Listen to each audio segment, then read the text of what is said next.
Assalamualaikum warahmatullahi wabarakatuh. Innal hamdalillah nahmaduhu wa nasta'inuhu wa nastaghfiruh wa na'udzu billahi min shururi anfusina wa min sayyiati a'malina. Man yahdihillahu fala mudilla lahu wa man yudlil fala hadiya lahu. Wa ashhadu an la ilaha illallah wahdahu la syarika lahu. Wa ya ayyuhalladzina amanu taqullaha haqqa tuqatih wa la tamutunna illa wa antum muslimun. Ya ayyuhan nasu taqu rabbakum alladzi khalaqakum min nafsin wahidah wa khalaqa minha zawjaha wa batha minhuma rijalan. Usia dunia ini semakin lama semakin berkurang dan semakin dekat dengan masa-masa kehancurannya, sehingga pada saatnya dunia yang indah ini akan dihancurkan oleh Allah Subhanahu wa ta'ala. Dan itu yang disebut dengan hari kiamat, hari yang menghancurkan seluruh jagat raya. Kiamat yang besar tidak akan pernah terjadi kecuali diawali dengan beberapa tanda. Dan tanda-tanda hari kiamat terbagi menjadi dua. Ada tanda-tanda kecil dan ada tanda-tanda besar. Yang dimaksud dengan tanda-tanda kecil adalah tanda yang mengawali datangnya hari kiamat. Dia bersifat sesuatu yang biasa dan jarak antara satu tanda dengan tanda yang lainnya ini berjauhan. Bisa puluhan bahkan ratusan tahun lamanya. Dan tanda kecil hari kiamat yang pertama kali muncul adalah diutusnya Rasulullah sallallahu alaihi wasallam. Sebagaimana Rasulullah sallallahu alaihi wasallam pernah bersabda, "Bu'istu ana was-sa'atu kahataini." Aku diutus dengan hari kiamat seperti dua jari ini, kata Rasulullah. Beliau mengisyaratkan dengan jari telunjuk dan jari tengahnya. Apa maksudnya? Maksudnya adalah kalaulah usia dunia adalah jarak dari ruas jari ini sampai ke ujungnya, ini usia dunia, maka posisi Rasulullah sallallahu alaihi wasallam di sini. Nabi Adam, Nabi Nuh, dan semua nabi-nabi yang lain sampai Rasulullah itu di sini. Sehingga kiamat seolah-olah hanyalah selisih antara jari tengah dengan jari telunjuk. Seperti inilah jaraknya. Sehingga beliau mengatakan, "Bu'istu ana was-sa'atu kahataini." Aku diutus dengan hari kiamat seperti dua jari ini. Kemudian muncullah sekitar 50 tanda lebih yang merupakan tanda-tanda kecil hari kiamat. Lalu setelah itu akan muncul tanda-tanda besar. Ada 10 tanda besar. Dan dikatakan sebagai tanda besar karena yang pertama, tanda-tanda itu adalah sesuatu yang tidak umum terjadi di kehidupan manusia. Khariqul adah, sesuatu yang tidak biasa terjadi. Ini dikatakan tanda besar. Kemudian dikatakan sebagai tanda besar karena jarak antara satu tanda dengan tanda yang lainnya ini berdekatan. Bahkan ada 4 tanda yang muncul secara bersama-sama dalam satu waktu, yaitu keluarnya Mahdi, keluarnya Dajjal, turunnya Nabi Isa alaihissalatu wassalam, dan keluarnya Ya'jud dan Ma'jud. Ini dalam satu rangkaian cerita. Sehingga Rasulullah sallallahu alaihi wasallam memperumpamakan tentang tanda-tanda besar itu. Beliau mengatakan, al-ayatu kharazatun manzumatun fi silki. Tanda-tanda kiamat besar itu ibarat mutiara yang terangkai di seutas tali. Fa in yuqta isilku, kalaulah tali itu diputus, yadba ba'daha ba'dha, niscaya mutiara satu demi satu akan terurai. Beruntun tanda itu, berbeda dengan tanda-tanda kecil. Dan tanda-tanda besar hari kiamat yang pertama kali muncul adalah keluarnya Al-Mahdi, atau yang disebut dengan Al-Mahdi Al-Muntazar, Al-Mahdi yang ditunggu-tunggu. Pada akhir zaman akan keluar seorang laki-laki dari kalangan Ahlul Bait Nabi sallallahu alaihi wasallam, dari keturunan Fatimah, dari jalur Al-Hasan bin Ali radhiyallahu taala anhuma. Kita tahu ya, Rasulullah itu punya anak-anak, baik laki-laki maupun wanita, dan tidak ada dari anak-anak Nabi sallallahu alaihi wasallam yang hidup sepeninggal beliau kecuali siapa? Fatimah radhiyallahu taala anha saja. Beliau berusia 6 bulan atau berumur 6 bulan setelah sepeninggal Nabi, kemudian setelah itu meninggal dunia. Dari Fatimah keluarlah Al-Hasan dan Al-Husain. Dari jalur Al-Hasan lah nanti akan keluar Al-Mahdi. Sehingga kata Nabi sallallahu alaihi wasallam, Al-Mahdi min itrati min waladi Fatimah.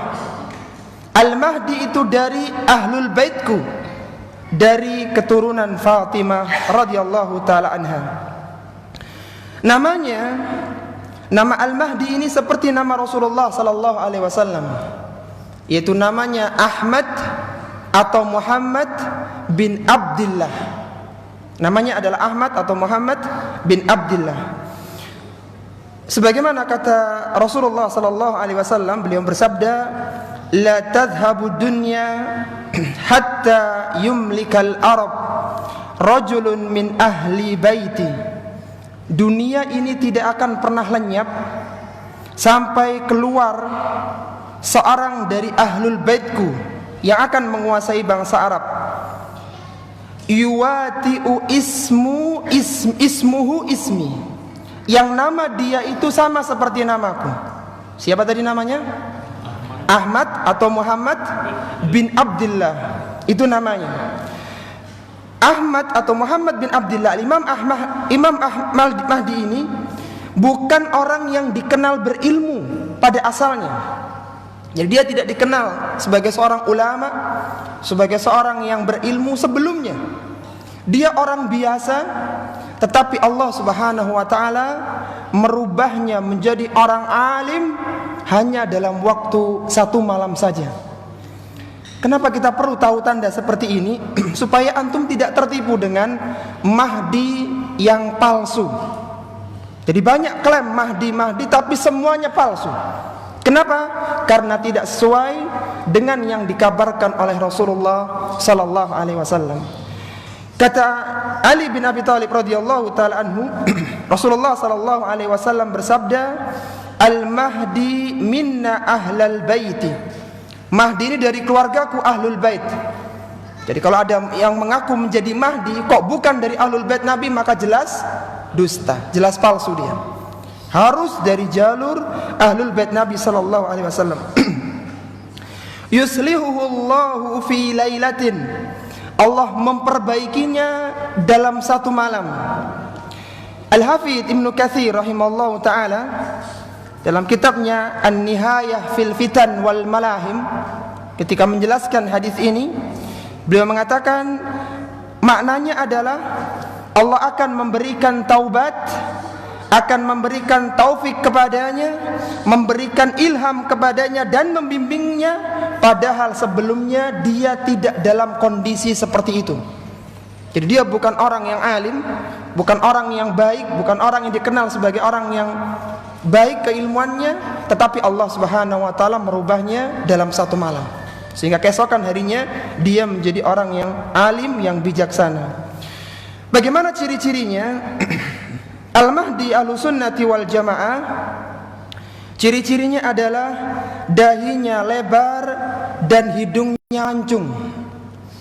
Jadi kalau yang mengaku hidungnya enggak mancung, berarti jangan tertipu antum. Itu hanya mengaku saja. Kata Nabi sallallahu alaihi wasallam, "Al-Mahdi minni."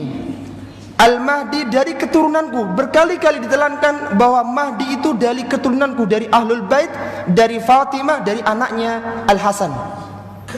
Kemudian beliau mengatakan, "Ajlal jabhati," yang dahinya itu lebar, "Aknal anfi," yang hidungnya itu mancung, "Yamla'ul arda qistan wa adlan," dia akan memimpin, memenuhi bumi dengan kedamaian dan keadilan, "Kama muli'at juran wa zulman," sebagaimana sebelum dia keluar, sebelum dia diutus, bumi dalam kondisi keburukan dan kezaliman.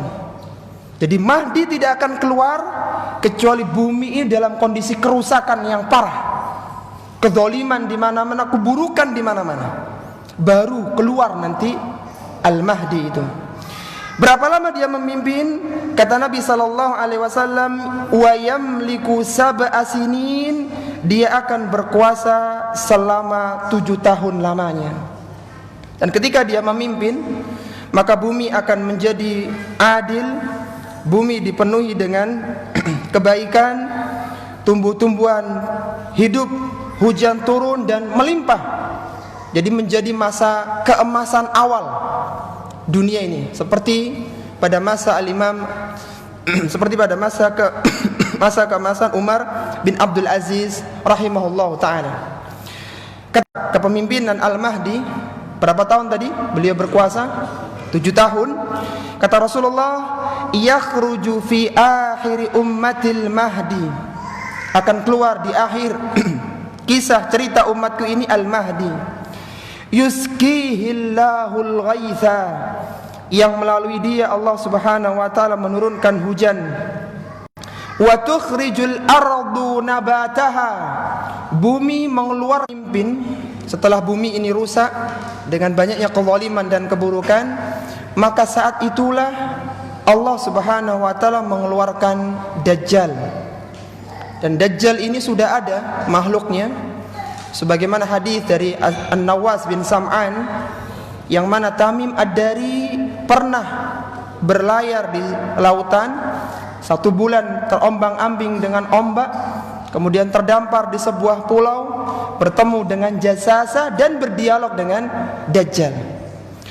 Nanti pada masa Al-Mahdi keluarlah Dajjal ini, dan keluarnya Dajjal merupakan fitnah terbesar bagi manusia. Kata Nabi sallallahu alaihi wasallam, "Ma baina khalqi Adam ila qiyamis saati khalqun akbaru minad Dajjal." Tidak ada fitnah yang terbesar dari sejak diciptakannya Nabi Adam sampai terjadinya kiamat kecuali fitnahnya Dajjal. Dan Dajjal ini karena pembuat fitnah terbesar di akhir zaman, maka Dajjal ini punya gelar. Gelarnya adalah Al-Masih. Jadi antum kalau manggil sebutkan gelarnya, Al-Masih Dajjal. Al-Imam An-Nawawi rahimahullah ta'ala dalam kitabnya Syarah Sahih Muslim menyebutkan 2 alasan kenapa Dajjal ini mendapatkan gelar Al-Masih. Alasan yang pertama, Dajjal mendapatkan gelar Al-Masih karena mashul ardi. Dajjal ini akan mengelilingi bumi, akan mengusap bumi. Semua bumi akan diinjak oleh Dajjal kecuali Makkah dan Madinah saja. Dan Dajjal ini usianya tidak panjang, usianya hanya 40 hari. Tapi 1 hari pertama seperti 1 tahun, Satu hari kedua seperti satu pekan, satu bulan. Satu hari ketiga seperti satu pekan, dan hari keempat serta hari-hari yang lainnya seperti hari-hari yang biasanya. Disebutkan dalam hadis, dzakara Rasulullah sallallahu alaihi wasallam ad-dajjal. Rasulullah sallallahu alaihi wasallam menceritakan tentang Dajjal. Dari mana keluarnya? Qala innahu kharijun khala baina Syam wal Iraq. Dajjal ini akan keluar di antara Syam dan Irak, dari arah timur. Fa'atha yaminan wa atha shimalan. Dia akan membuat kerusakan di kiri dan di kanan. Kemudian Rasulullah mengatakan, ya ibadallahi fasbutu, wahai hamba-hamba Allah, tetap teguhlah kalian. Artinya jangan mengikuti fitnah Dajjal. Kemudian para sahabat bertanya, kulna ya Rasulullah wa ma lubthuhu fil ardi. Para sahabat mengatakan, wahai Rasulullah, berapa lama kiranya dia tinggal di muka bumi ini? Setelah keluar maksudnya. Kalau usianya sangat panjang, dia hidup sekarang ini. Tapi setelah keluar, maka usianya, kata Nabi, qala arbaun, usianya hanya 40. Arbauna yauman, hanya 40 hari. Tetapi kata beliau, yaumun kasanatin, hari pertama seperti 1 tahun. Wa yaumun kasyahrin, hari kedua seperti 1 bulan. Wa yaumun kajumu'atin, hari ketiga seperti 1 pekan. Wa zairu ayyamihi ka ayyamikum, kemudian sisanya seperti hari-hari kalian yang biasanya. Antum nanti ingat-ingat ya, ada angka 7. Apa tadi angka 7 itu? Lamanya Imam Mahdi berkuasa. Ada angka 40. Apa itu angka 40? Usianya Dajjal, tapi 40 hari. Antum ingat-ingat, angka ini akan menjadi angka cantik nanti. Akan terulang lagi angka ini. Dikatakan dia Al-Masih karena alasan pertama tadi, dia akan mengelilingi bumi selama 40 hari. Kemudian alasan yang kedua, dikatakan dia Al-Masih karena mamsuhul ain. Jadi masih itu dari 3 huruf, mim, sin, ha. Masih itu akar katanya dari 3 huruf ini. Kalau tadi mashul ardi, dia akan mengusap bumi. Yang kedua adalah mamsuhul ain, yaitu terhapus matanya. Pendapat yang rajih, terhapus mata kanannya. Itu alasan kenapa Dajjal mendapatkan gelar Al-Masih. Di antara ciri-cirinya, tertulis di antara 2 dahinya, di antara 2 matanya atau di keningnya, tulisan kafir. Yang tulisan ini bisa dibaca oleh orang yang beriman, baik itu orang yang beriman ini bisa membaca ataupun dia buta huruf. Jadi sangat terang sekali bahwa tulisan itu terbaca kafir. Meskipun orang nggak pernah makan bangku sekolah, dia bisa baca itu tulisan kafir ketika dia punya iman. Kata Nabi sallallahu alaihi wasallam, ad-dajjalu mamsuhul ain. Dajjal itu terhapus matanya. Maktubun baina ainaihi, tertulis di antara 2 matanya, di keningnya, kafirun. Rasulullah mengatakan kafir. Bahkan Rasulullah menegaskan lagi, thumma tahajjaha, kemudian beliau mengejanya. Artinya tulisan itu benar-benar ada. Kaf, fa, ra. Tulisannya kaf, fa, ra. Yaqra'uhu kullu muslimin, yang bisa dibaca oleh tiap orang-orang yang beriman. Dari sini para ikhwan rahimani wa rahimakumullah membantah anggapan bahwa Dajjal itu hanya kiasan. Jadi ada yang mengatakan Dajjal ini ada orang-orang yang non muslim, yang tidak suka Islam.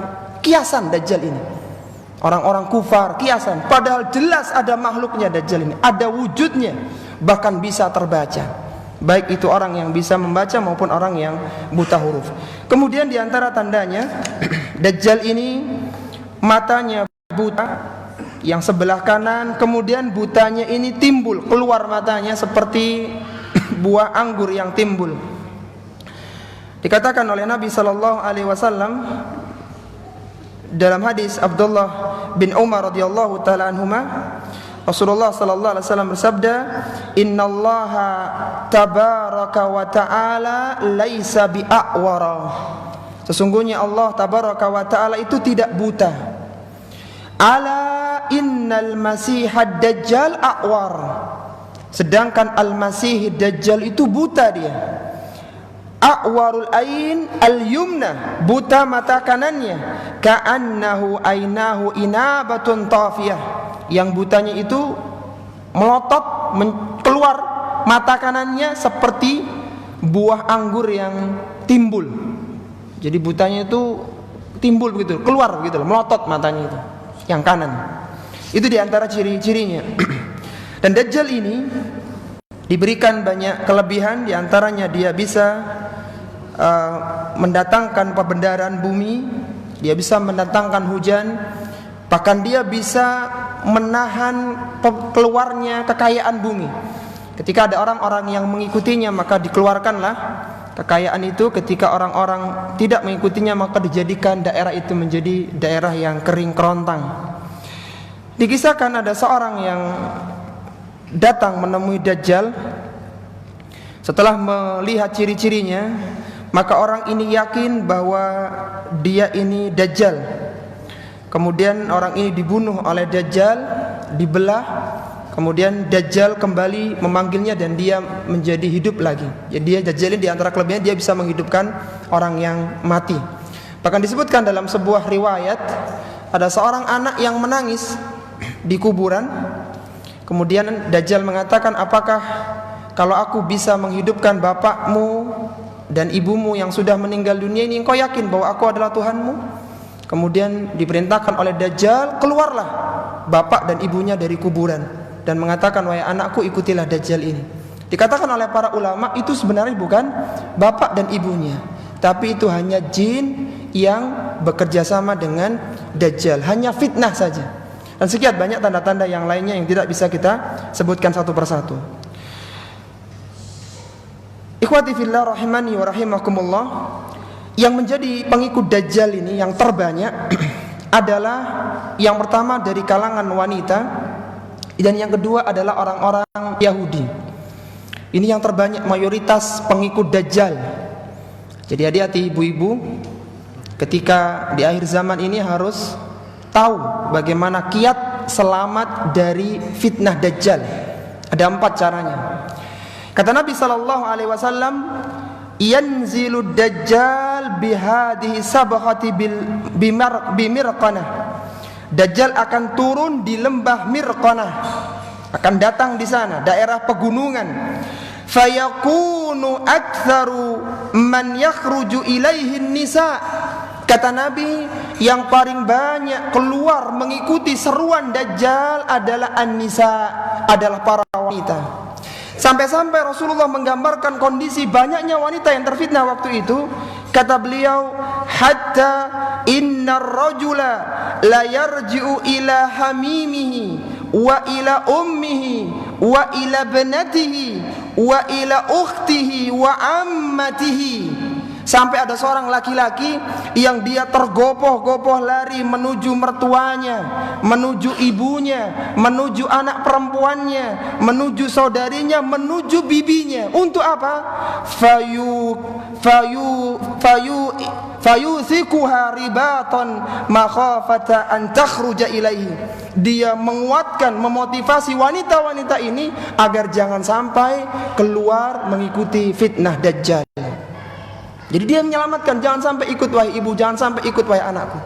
Dia ingin selamat keluarganya, karena itulah yang banyak menjadi pengikut Dajjal. Itu yang pertama. Kemudian yang kedua, yang menjadi pengikut Dajjal adalah orang-orang Yahudi. Karena memang keluarnya di daerah timur ya, daerah timur dan daerah Yahudi Asbahan. Kata Nabi SAW, "Yadba'ud Dajjal min Yahudi Asbahan sab'una alfan alaihimu tayalisah."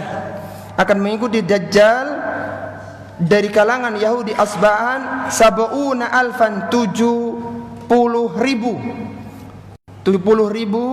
dari mereka yang menggunakan jubah tebal dan bergaris. Jadi kalau ditanya siapa yang paling banyak mengikuti Dajjal? Wanita, dan yang kedua Yahudi. Ada 4 kiat ya ibu-ibu, tolong dicatat 4 kiat berlindung dari fitnah Dajjal. Yang pertama adalah membaca doa perlindungan setelah tasyahud akhir sebelum salam. Bagaimana doanya? Allahumma inni a'udzubika min adzabi jahannam wa min adzabil qabri wa min fitnatil mahya wal mamat wa min syarri fitnatil masihid dajjal. Ini dibaca doa ini. Itu yang pertama sebagaimana disebutkan oleh Nabi sallallahu alaihi wasallam. Kemudian yang kedua, atau ada lagi yang sebelum itu ya. Yang pertama itu kiatnya, atau yang kedua lah ya, kita taruh nomor 2 adalah memperbanyak amal. Jadi ibu-ibu sebelum keluar Dajjal perbanyak amal. Sebagaimana kata Nabi sallallahu alaihi wasallam, badiru bil a'mali fitanan, badiru bil a'mali sittan. Bersegeralah kalian beramal sebelum datangnya 6 perkara. Di antaranya kata Nabi adalah keluarnya Al-Masih Dajjal. Jadi perbanyak amal. Kenapa? Karena ketika sudah Dajjal muncul, beramal itu berat. Orang-orang kebaikan semakin ditekan oleh Dajjal, sehingga orang melakukan amalan kebaikan itu menjadi berat tantangannya. Jadi melakukan amalan kebaikan, membaca doa tadi, doa perlindungan. Dan yang ketiga adalah menghafal 10 ayat dari surat Al-Kahfi, baik itu dari awalnya 10 ayat yang pertama atau 10 ayat yang terakhir. Karena ada 2 riwayat. Supaya selamat, hafalkan dua-duanya. Karena cuma 10, jadi nggak banyak, ketemunya cuma 20 ayat. Kemudian yang keempat, kalau memungkinkan hijrah ke Makkah atau ke Madinah. Kalau memungkinkan. Karena 2 tempat inilah yang tidak bisa dimasuki oleh Dajjal. Setiap Dajjal akan masuk, di sana dijaga oleh para malaikat, sehingga Dajjal tidak mampu menembus Makkah dan Madinah. Dan ketika Dajjal datang, maka Madinah bergoncang, terjadi gempa, sehingga mengeluarkan orang-orang munafik dari bumi Makkah dan Madinah, keluar mengikuti Dajjal, sehingga semakin steril lah Makkah dan Madinah dari orang-orang yang buruk. Taib. Sampai pembahasan ini, Al-Mahdinya masih hidup atau sudah meninggal dunia? Masih ada. Jadi Al-Mahdi ada, kemudian Dajjal ini keluar. Dan di saat yang bersamaan, Allah Subhanahu wa taala menurunkan Nabi Isa bin Maryam alaihi salatu wassalam. Setelah Dajjal membuat kerusakan itu, maka diturunkanlah Nabi Isa bin Maryam alaihi salatu wassalam. Tidak ada yang bisa membunuh Al-Masih Dajjal kecuali harus orang yang memiliki gelar yang selevel dengan Dajjal. Sehingga Al-Masih atau Isa bin Maryam pun disematkan gelar Al-Masih. Jadi tidak ada yang bisa membunuh Al-Masih Dajjal kecuali Al-Masih Isa bin Maryam. Kalau tadi ditanya kenapa Dajjal mendapatkan gelar Al-Masih, alasannya apa tadi? Karena mengelilingi dunia atau mengusap dunia dalam waktu 40 hari. Alasan yang kedua, mamsuhul ain, karena terhapus matanya.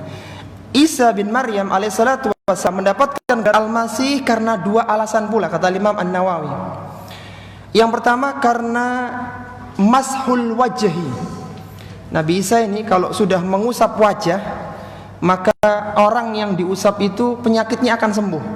Penyakit sopak, penyakit semuanya akan sembuh seketika.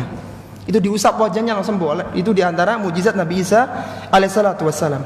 Dikatakan Al-Masih disematkan kepada Isa bin Maryam alaihissalatu wassalam karena telapak kaki Nabi Isa itu tidak ada guratannya. Kaki itu ada guratan-guratan. Nabi Isa itu mulus kakinya, tidak ada guratannya. Masa terhapus guratannya menjadi mulus.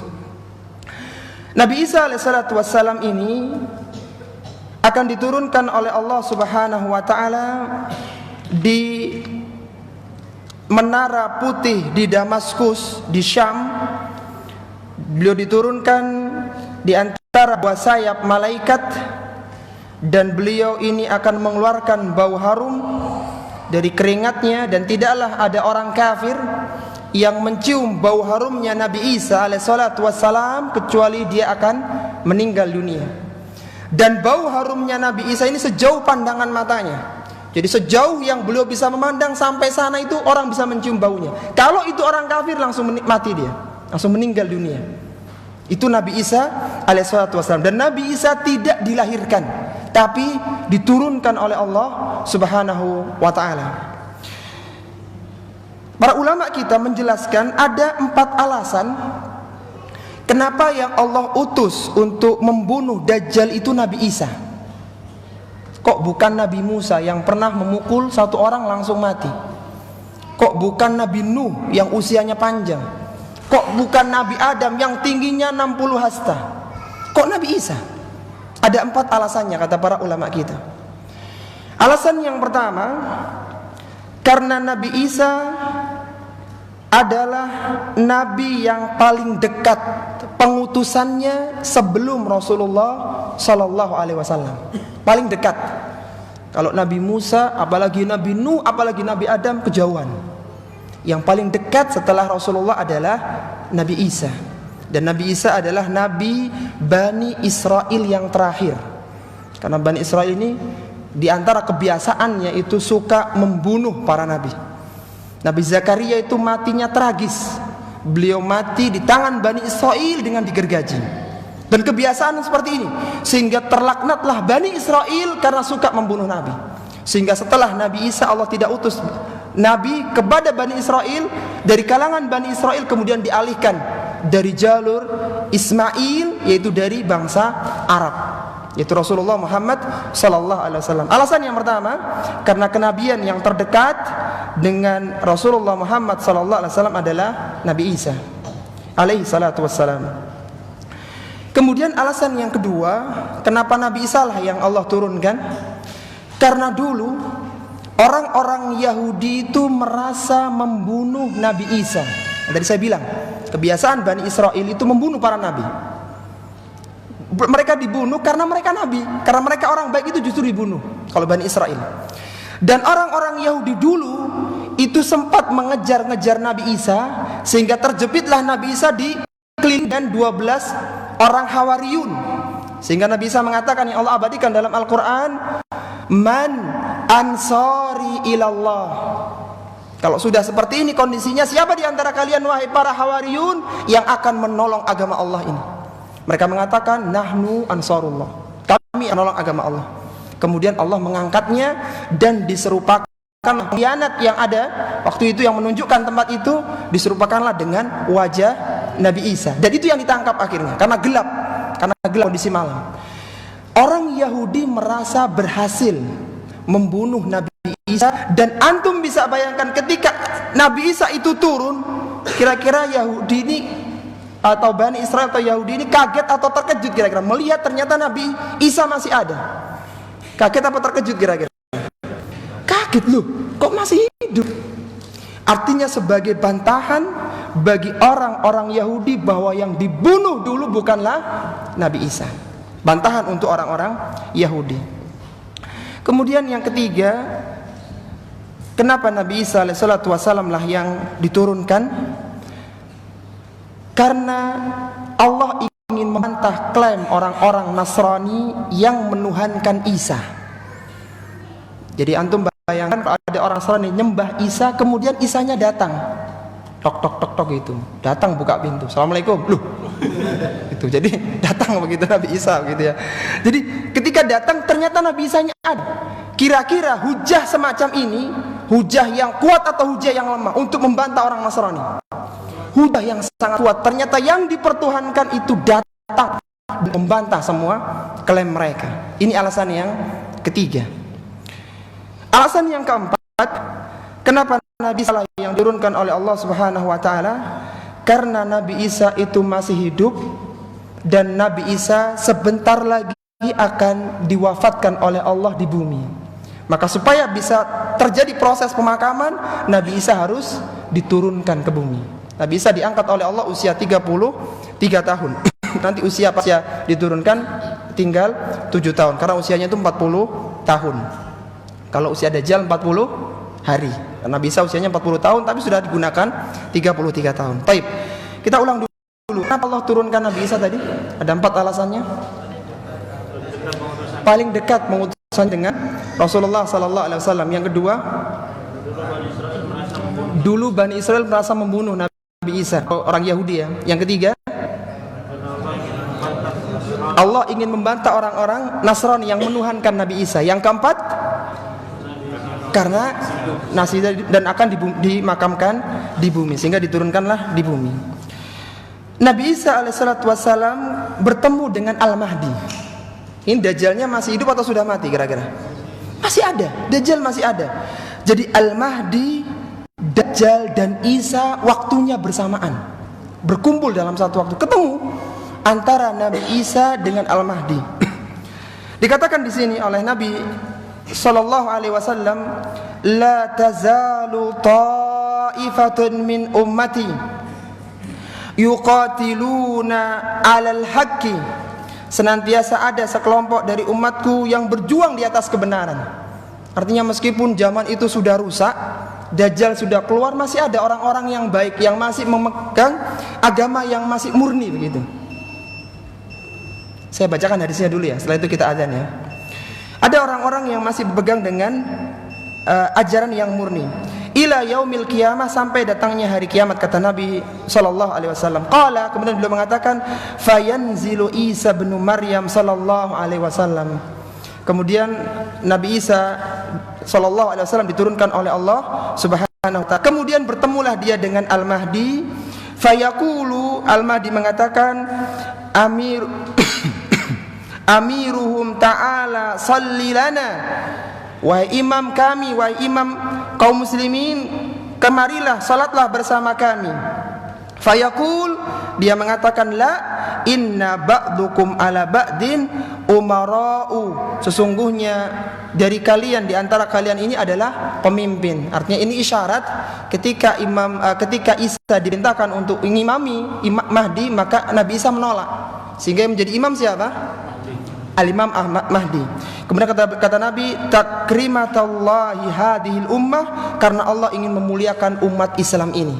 Jadi karena umat Islam adalah umat yang terbaik, syariat Islam adalah syariat yang sempurna, maka Nabi Isa pun itu ikut bermakmum di belakang Al-Mahdi. Ini mengingatkan kepada kita para jamaah rahimani wa rahimakumullah, dalam kondisi segenting itu ya, dalam kondisi yang Dajjal sudah keluar bahkan membuat kerusakan, praktek sholatnya Al-Mahdi dan Isa sendiri-sendiri atau berjamaah? Masih berjamaah. Kan bisa aja begini, coba antum bayangkan, sudah Mahdi, antum jadi imam, ana yang jaga di depan. Jangan-jangan Dajjalnya entar lagi nongol nih, tak jaga, antum sholat sendirian. Tidak begitu, mereka masih mempraktekkan sholat berjamaah. Antum bisa bayangkan ketika kondisi genting seperti itu masih ditegakkan sholat berjamaah, apalah lagi ketika kondisinya dalam kondisi yang aman. Kita dengarkan adzan dulu. Wassallallahu ala nabiyyina Muhammadin wa ala alihi washabbihi wasallama tasliman katsira.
Alhamdulillah, alhamdulillahilladzi hadana lihada wa ma kunna linahtadiya laula an hadana Allah, wa asyhadu an la ilaha illallah wahdahu la syarikalah, wa asyhadu anna Muhammadan abduhu wa rasuluhu, amma ba'du.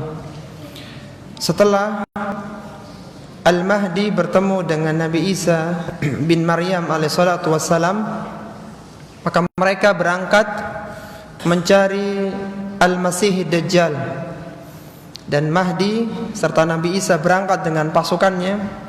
Dajjal juga disambut, dikelilingi dengan para pasukannya. Berapa tadi jumlahnya? 70.000 dari kalangan orang-orang Yahudi Asbahan. Bertemulah mereka ini di Bablut di Palestina, dan Nabi Isa alaihissalatu wassalam akan membunuh Dajjal dengan sekali pukul.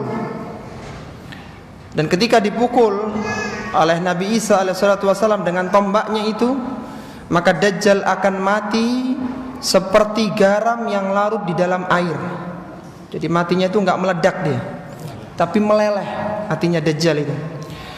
Disebutkan oleh Nabi SAW, beliau mengatakan ketika menceritakan tentang Nabi Isa, bahwasanya Nabi Isa ini diturunkan oleh Allah di Menara Putih di Damaskus, di antara dua sayap malaikat.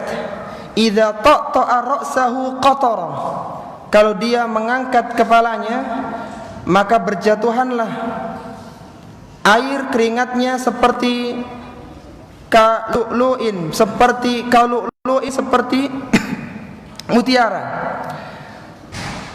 Fala yahillu likafirin yajidu riha nafsihi illa mata. Tidaklah ada orang-orang kafir yang mencium bau keringatnya Nabi Isa yang harum itu kecuali dia akan mati. Wa nafasahu yantahi haitsu yantahi, dan bau harumnya itu sejauh pandangan matanya. Fayatlubuhu, kemudian Nabi Isa mencari Dajjal hatta yudrikahu bi Babiluddin, sampai ditemukanlah Dajjal di Bablut di Palestina. Fayaktuluhu, kemudian Nabi Isa pun membunuhnya. Setelah Nabi Isa membunuh Dajjal ini, Dajjal sudah mati, terjadi peperangan besar antara pengikut Dajjal dengan kaum muslimin, pengikutnya Nabi Isa dan Al-Mahdi. Ini perang besar yang menghancurkan bangsa Yahudi. Jadi Yahudi itu akan hancur ketika peperangan besar itu, perang pasca terbunuhnya Dajjal. Kata Nabi SAW, la taqumu sa'atu hatta yuqatilul muslimuna al-yahuda. Kiamat tidak akan pernah terjadi sampai kaum muslimin berhasil memerangi orang-orang Yahudi. Fayaqtuluhumul muslimuna hatta yahtabi al-yahudiyyu min wara'il hajar wasyajar. Kaum muslimin akan memerangi orang Yahudi sampai orang Yahudi lari tunggal nganggang. Jadi kalang kabut mereka, pontang-panting mereka, kalah besar mereka, dan mereka bersembunyi di balik bebatuan dan pepohonan. Fayaqulul hajaru aw syajar, dan hari itu pepohonan dan bebatuan akan mengatakan, ya muslim, ya Abdullah, hadal yahudi khalfi fata'ala faqtuluh. Ini di belakangku ada Yahudi yang dulu pernah menimpakan musibah dan bencana bagi kalian, sekarang sembunyi di belakangku, kemarilah, faqtuluh, bunuh dia sekarang. Illal gharqat, kecuali satu pohon, yaitu pohon gharqat, fa innahu min syajaratil yahud, kecuali pohon gharqat, dan pohon gharqat itu adalah pohonnya orang-orang Yahudi. Dan banyak sekarang pohon gharqat itu di jalur Gaza, karena orang Yahudi tahu tidak ada bunker, tidak ada benteng yang bisa melindunginya ketika perang besar terjadi, kecuali hanya berlindung di balik pohon gharqat saja. Adapun pohon-pohon yang lainnya maka akan memberitahukan di mana keberadaan mereka. Setelah terjadi perang besar itu, maka muncul tanda yang keempat, ya, yaitu keluarnya Ya'juj dan Ma'juj. Al-Mahdi masih ada, Isa masih ada, Dajjalnya gimana? Sudah mati, keluar Ya'juj Ma'juj. 3 atau 4 cerita beruntun jadi satu. Dijelaskan oleh Nabi alaihi salatu wassalam, Ya'juj Ma'juj ini adalah manusia dari keturunan Nabi Adam. Jadi Ya'juj Ma'juj bukan bangsa jin, dia manusia seperti kita, makan, minum, beranak pinak seperti manusia. Artinya jangan antum bayangkan seperti bangsa jin yang bisa gentayangan, bukan, ini manusia. Manusia makan minum seperti manusia pada umumnya. Ya'juj Ma'juj ini dulu pernah ditembok, diblokade, ditutup oleh Dzulqarnain. Siapa Dzulqarnain? Dzulqarnain adalah seorang raja yang beriman, yang salih. Dan Dzulqarnain ini raja yang diberikan kemampuan oleh Allah untuk bisa membangun tembok raksasa dan sangat kuat. Tembok itu bukan tembok yang pendek. Tembok itu disebutkan oleh Allah baina sadafain, di antara dua gunung. Jadi gunung besar itu ditembok sama Dzulqarnain. Dan temboknya itu bukan dari semen, bukan dari bata, tapi dari cor-coran besi dilebur, kemudian dilapisi lagi dengan tembaga. Jadi kuat, kokoh, dan tinggi, sehingga pada asalnya tembok ini tidak bisa dilobangi dan tidak bisa didaki karena saking tingginya. Jadi nggak bisa, kalau tangga itu nggak mampu, saking tingginya tembok ini, tinggi sekali. Dan setiap hari Ya'juj Ma'juj ini punya proyek perobohan temboknya Dzulqarnain. Berusaha mereka untuk melobangi temboknya Dzulqarnain. Sampai-sampai kata Nabi SAW ketika beliau tertidur, ya, kemudian beliau terperanjak, beliau mengatakan wailul lil a'rab, celakalah orang-orang Arab. Kenapa? Karena tembok Dzulqarnain itu sudah lobang seperti ini. Jadi beliau menyebutkan isyarat suluh seperti ini. Jadi sudah lobang sebesar ini. Itu zaman Nabi. Yang pernah terjadi, pernah ada lobang sebesar itu. Dan di antara keutamaan yang Allah berikan kepada umat Muhammad SAW, bahwa perobohan tembok itu tidak pernah berhasil. Berbagai cara, berbagai alat digunakan, nggak pernah berhasil. Sampai kapan? Sampai kata Nabi SAW menyebutkan kisahnya, yahfurunahu kulla yaumin. Ya'juj Ma'juj akan berusaha melobangi tembok itu setiap hari, hatta idza kadu yahrikunahu. Sampai ketika dia hampir berhasil melobangi, qala alladzi alaihim irji'u fasatahrikunahu ghadan. Kata pemimpin proyeknya, pulanglah kalian, ini sudah sore, kita akan teruskan besok. Sekarang saya tanya dulu, kenapa kalau sore Ya'juj Ma'juj kok pulang? Kenapa kok pulang? Karena mereka manusia. Seandainya mereka jin, gak berhenti mereka, terus digali. Karena mereka manusia, mereka istirahat sore hari. Ketika mereka pulang itu kata Nabi, fayu'iduhullahu ka'ashaddi ma kana. Allah kembalikan tembok itu nutup dan kuat seperti semula. Kembali lagi tembok itu. Sampai kapan? Hatta idza balagha muddatahum wa aradallahu an yab'athahum 'alan nas. Sampai ketika sudah waktunya tiba, Ya'juj Ma'juj harus keluar sebagai tanda akan datangnya kiamat, dan Allah Subhanahu wa taala menginginkan bahwa mereka menjadi fitnah bagi manusia.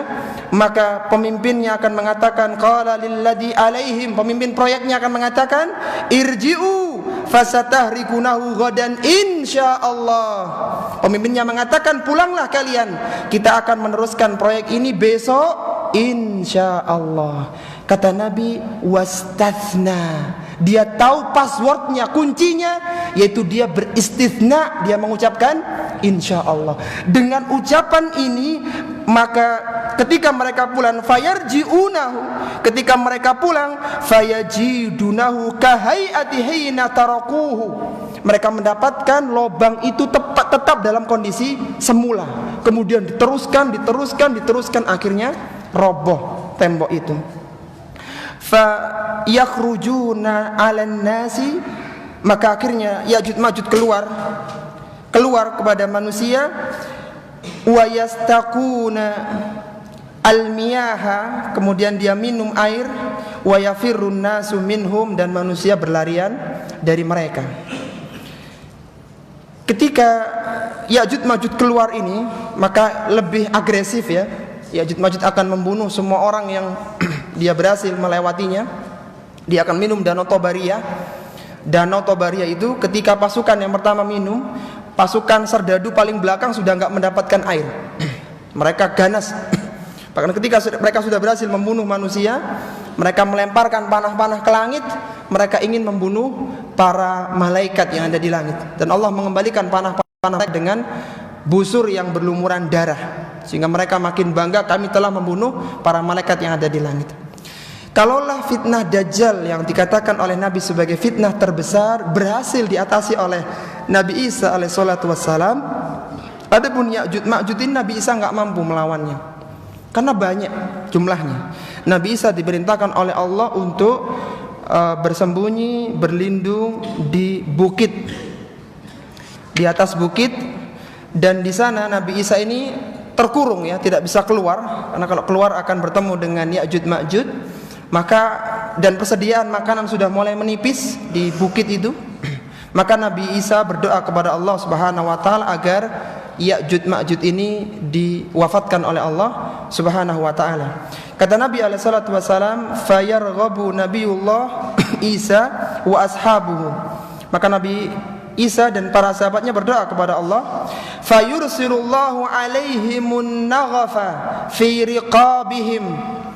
Maka Allah mengirim ulat di leher-leher Ya'juj Ma'juj, fayusbihuna farsa kamauti nafsin wahidah. Maka keesokan harinya Ya'juj Ma'juj itu semuanya mati, tidak ada satupun yang tersisa. Sekarang saya tanya dulu, yang menjadi penyebab matinya Ya'juj Ma'juj tadi apa? Ulat yang diletakkan oleh Allah di mana? Di leher. Kenapa kok Allah letakkan di leher? Kok enggak di lututnya? Kok enggak di punggungnya Ya'juj Ma'juj? Kenapa kira-kira? Mana titik tercepat membunuh manusia? Di leher. Karena kalau diletakkan di punggung, dia masih bisa hidup, akhirnya bisa mendapatkan Nabi Isa dan para sahabatnya. Proses matinya lama. Tapi ketika di leher, ketika kena urat yang menjadi urat penghubung itu, maka langsung mati. Sehingga akhirnya bisa terselesaikan. Sehingga besok harinya langsung mati. Kenapa kok diletakkan di leher? Karena Ya'juj Ma'juj adalah manusia. Manusia, kelemahannya itu di lehernya. Setelah itu, maka bumi akan merasakan kedamaian. Setelah selesai permasalahan dengan Ya'juj Ma'juj, maka bumi ini merasakan kedamaian di bawah kepemimpinan Nabi Isa bin Maryam alaihissalatu wassalam. Dan Nabi Isa ini memiliki misi ya setelah itu, yaitu merapikan bumi ini dari agama-agama selain Islam. Sebagaimana kata Nabi sallallahu alaihi wasallam, fayuqatilun nasa 'alal Islam. Nabi Isa akan membunuh, melakukan peperangan, memerangi manusia agar masuk ke dalam agama Islam ini. Fayadaqas saliba wa yaqtulul khinzira wa yada'ul jizyah. Nabi Isa akan mematahkan salib-salib sebagai bukti kesalahan orang-orang Nasrani, akan membunuh babi-babi, akan meniadakan jizyah. Apa maksudnya? Kita tahu ya, seandainya ada negara yang menggunakan hukum Islam, maka tidak harus semua penduduknya itu beragama Islam. Tidak harus. Idealnya beragama Islam, tapi tidak harus. Orang-orang yang tetap dalam agama non-muslim itu bisa hidup di negara Islam, dengan catatan mereka harus membayar jizyah, upeti kepada negara, kepada penguasa. Sehingga kalau kita lihat adilnya hukum Islam begini, setiap orang kaya itu kena pungutan. Kalau dia muslim setahun sekali kena zakat mal, kalau dia orang kafir setahun sekali kena jizyah. Setahun sekali. Itu dulu sebelum diturunkannya Nabi Isa. Ketika Nabi Isa sudah dikeluarkan, diturunkan oleh Allah, maka jizyah tidak ada lagi. Artinya pilihannya hanya dua, mau masuk Islam atau kalau tidak akan kami habisi, akan dibunuh oleh Nabi Isa alaihi salatu wassalam. Sehingga kata Rasulullah sallallahu alaihi wasallam, wa yuhlikullahu fi zamanihi milalu kulluha. Ketika itu Allah hancurkan semua agama, illal Islam, kecuali hanya satu agama, yaitu agama Islam.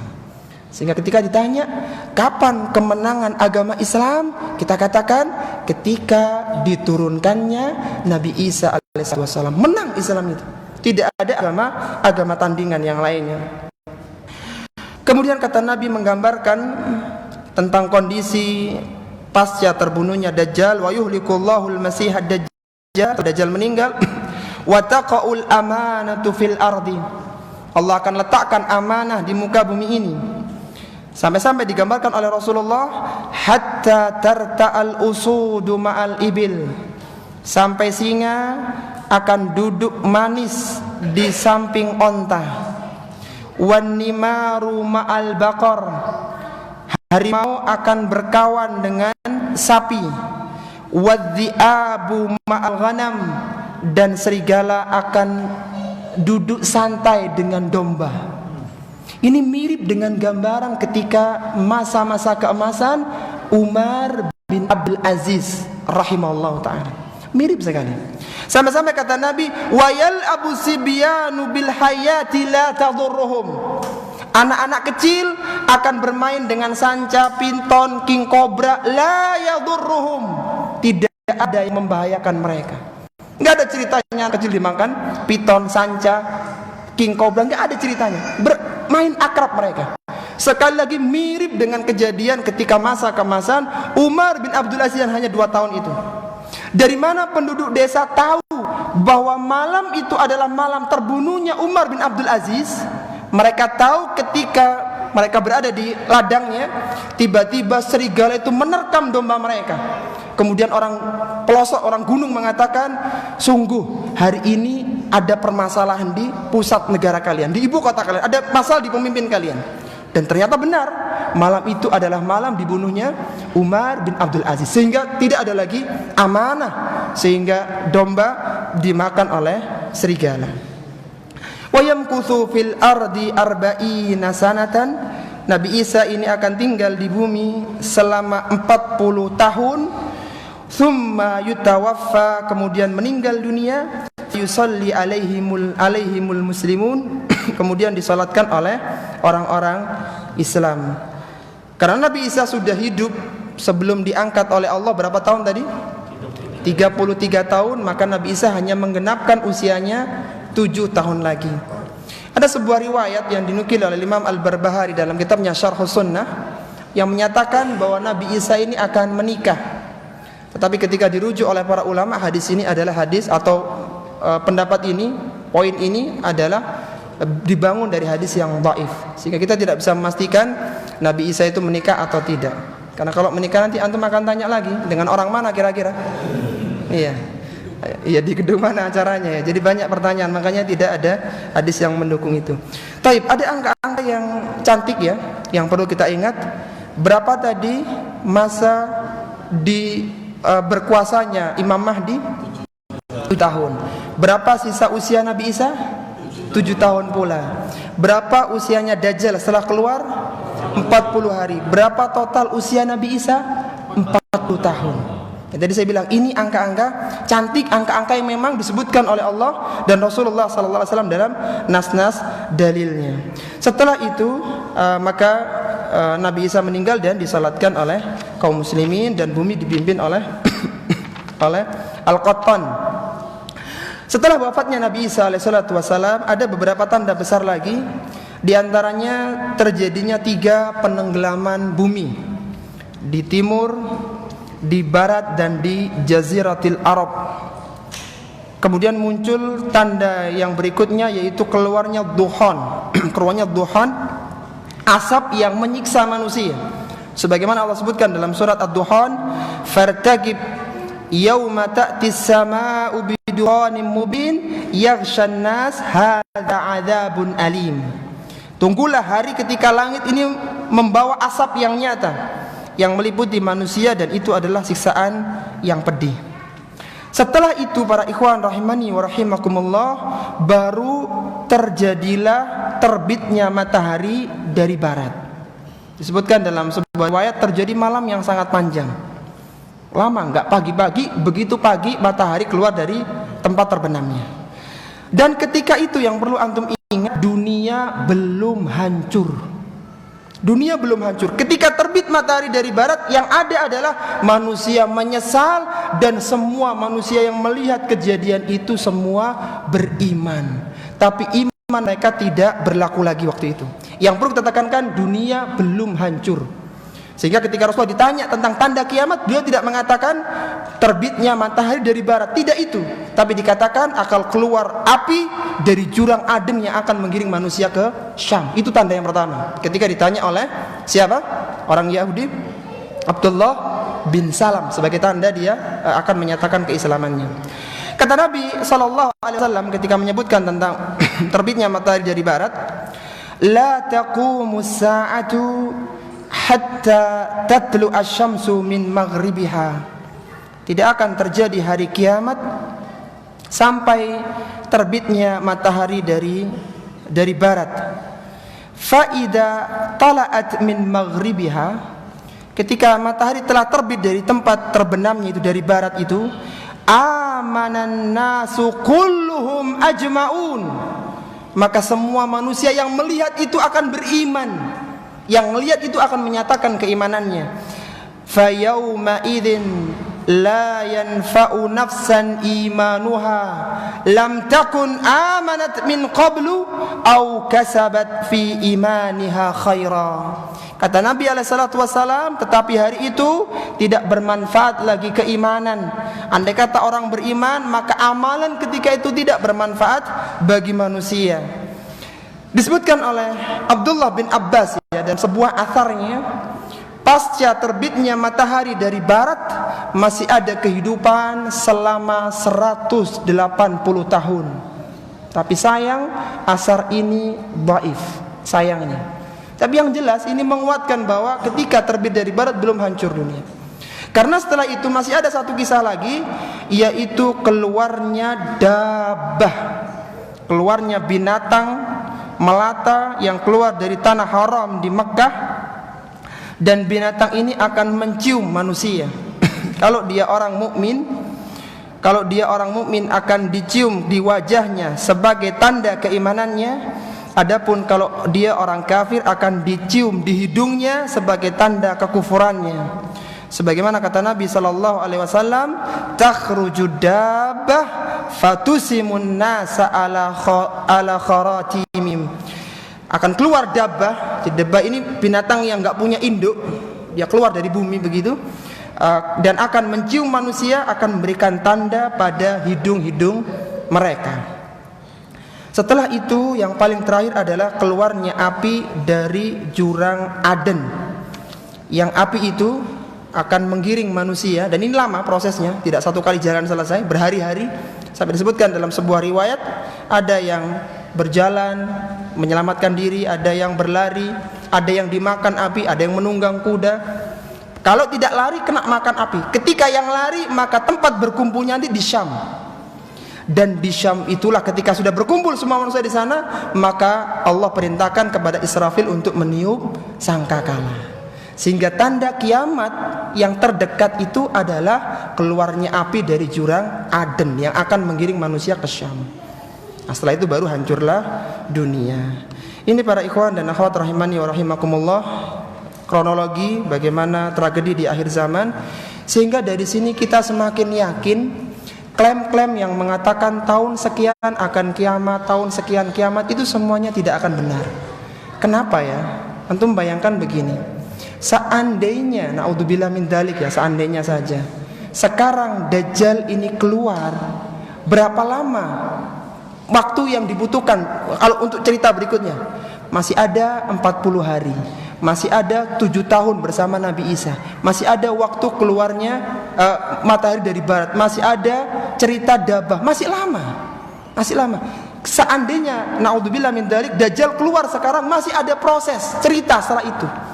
Makanya mengklaim tahun sekian, tanggal sekian, jelas salah. Dajjalnya aja belum ada, Mahdi aja belum keluar, Ya'juj Ma'juj belum robohin temboknya. Itu semua cerita yang pasti akan terjadi. Sehingga jelas klaim-klaim itu semua jauh dari kebenaran karena tidak mengenal nas-nas hadis dari Rasulullah sallallahu alaihi wasallam. Ini para ikhwan dan akhwat rahimani wa rahimakumullah. Ada satu pertanyaan dari